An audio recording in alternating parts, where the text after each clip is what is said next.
Hey folks, how's it going today?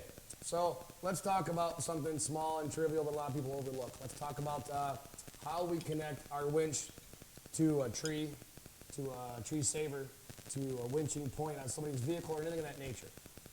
Most winches come with just a regular conventional hook.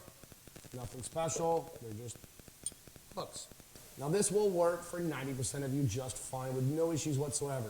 If you're doing light trail riding, you're doing just, sand dunes, just typical recovery situations. We're not talking hardcore, bound up in the mountains, crazy crap. This is gonna work for all of you. It's what we used for years. We use these things forever. They really still do work. And they work fine, but it is considered an open winch system, meaning that when you move this little lever, this system is open. It is possible to snap this hook off. I see it happen. When it happens, this takes off like a bottle rocket, heading at whoever it's connected to.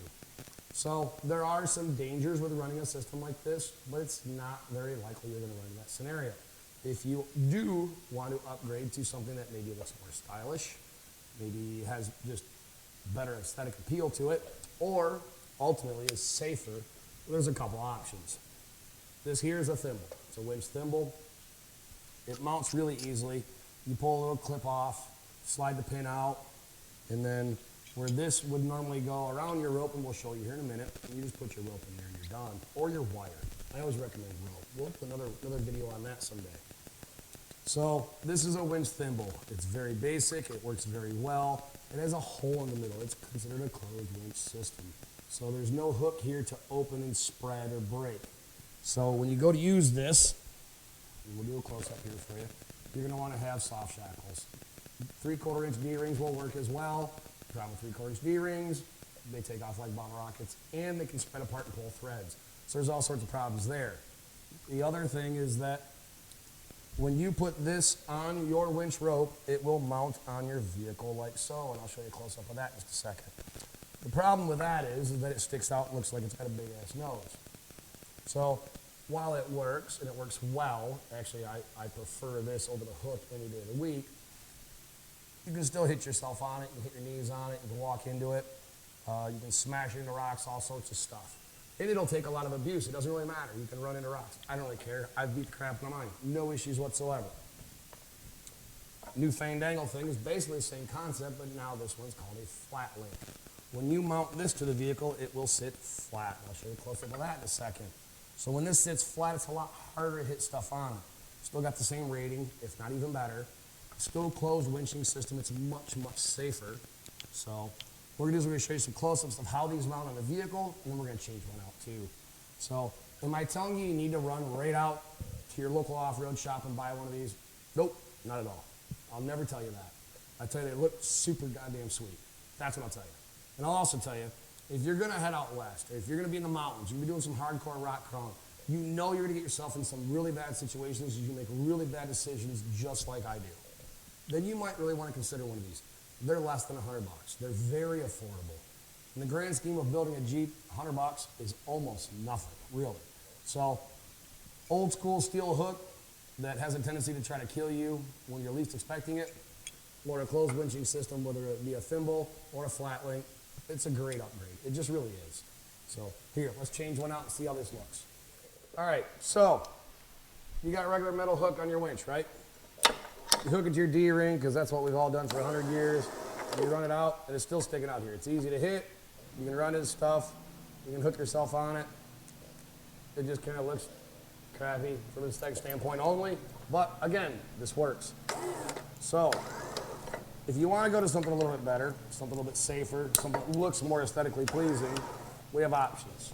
One of the options, like I said, is the thimble. So instead of all that rope coming over here, this literally will sit right there once installed. It's a little filthy, because I got my dirty, grubby hands all over it, but it'll sit right there. So that just looks more aesthetically pleasing, and it is still much safer.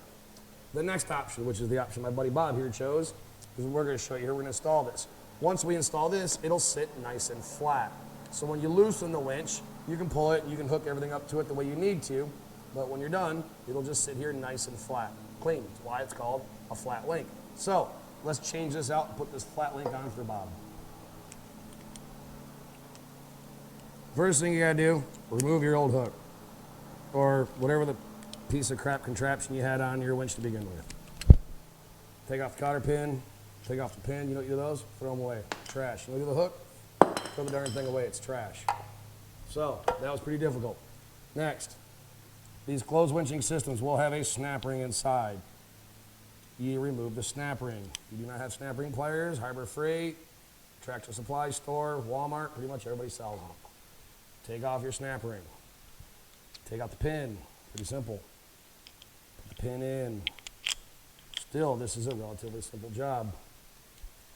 If you cannot figure this out, your local off-road shop would be happy to help you. Or maybe even the kid at McDonald's. You put the snap ring back in. It's really that simple.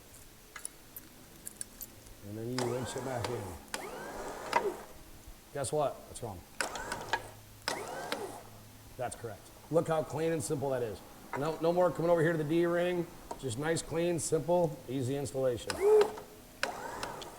You pull it out. So, this is where you're gonna want to invest in some soft shackles. Because what Bob's gonna do, and Bob doesn't know it, we're gonna take these off and I'm throwing them away. We don't use these anymore. They're old school, they're dangerous, and I'm not a fan. So we're gonna take these off Bob's Jeep, throw them away. What Bob is gonna buy more of is these soft shackles. You slide the soft shackle through here, and you loosen up the soft shackle. There's a million companies that sell soft shackles. I don't care who they are. Go buy one. Throw your metal D-rings, throw them the hell away. Give them to somebody you don't like maybe, I don't care. Once you got this on there, you are now safe. You have a closed winching system. You have a soft shackle that's usually rated for more than what your winch is. You can put your strap through here like a tree saver. If you're going around a tree, you put the tree saver in here. You can use this to attach to your buddy's D-rings on his bumper, anything of that nature. So you do the same thing with this as you would have done with a metal ring. You don't have to worry about the metal ring being now a dangerous projectile and coming towards you. People love to steal them, they make noise, they rattle. All the above reasons to get rid of those ugly things. We now use soft shackles. So, call your local off-road shop. Don't buy from China. Or give us a call at All Pro. We can help you out. Like, follow, and subscribe. We got more of this coming.